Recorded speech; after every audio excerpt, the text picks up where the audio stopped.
Merhaba arkadaşlar, ben Murat. Görmüş olduğunuz gibi NATO göz yaşartıcı biber gazı. Kişisel can ve mal güvenliğinizi korumak için kullanabilirsiniz. Ürünümüz orijinal, sıfır ve garantilidir. Görmüş olduğunuz gibi ürünümüzün üretim tarihi, son kullanma tarihi mevcuttur. Sahte ürünlerde ise kesinlikle bu üretim numarası yoktur. Ürünümüz orijinal ve sıfırdır. Görmüş olduğunuz gibi çok kibar, çok şık, kişisel can ve mal güvenliğinizi koruyabileceğiniz NATO göz yaşartıcı sprey, NATO biber gazı. Görmüş olduğunuz gibi kılıfı da mevcuttur. Spreyimizi kılıfımıza koyup görmüş olduğunuz gibi belimizde rahat bir şekilde taşıyabiliriz. Görmüş olduğunuz gibi kemerimizi, kayışımızı buradan takıp belimizde rahat bir şekilde taşıyabiliriz. Görmüş olduğunuz gibi. Ürünümüz sıfır, orijinal. NATO göz yaşartıcı sprey, biber gazı.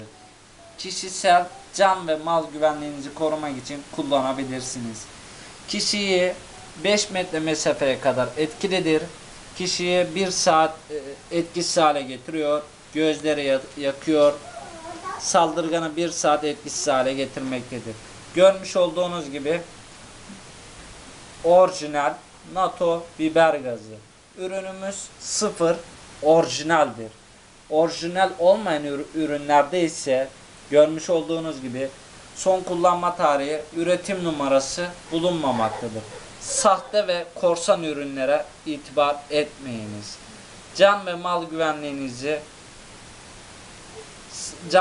güvenliğinizi boşa atmayınız. Görmüş olduğunuz gibi ürünümüz orijinal NATO göz yaşartıcı sprey, NATO biber gazı.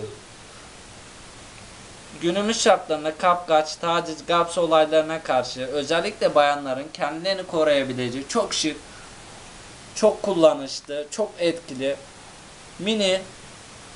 mini küçük boy NATO göz yaşartıcı sprey, NATO biber gazı.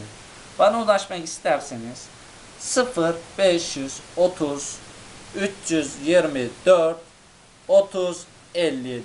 Görmüş olduğunuz gibi NATO göz yaşartıcı sprey 10 TL. Çok fiyat. Kesinlikle sahte ürünlere itibar etmeyiniz. Ürünümüz orijinaldir.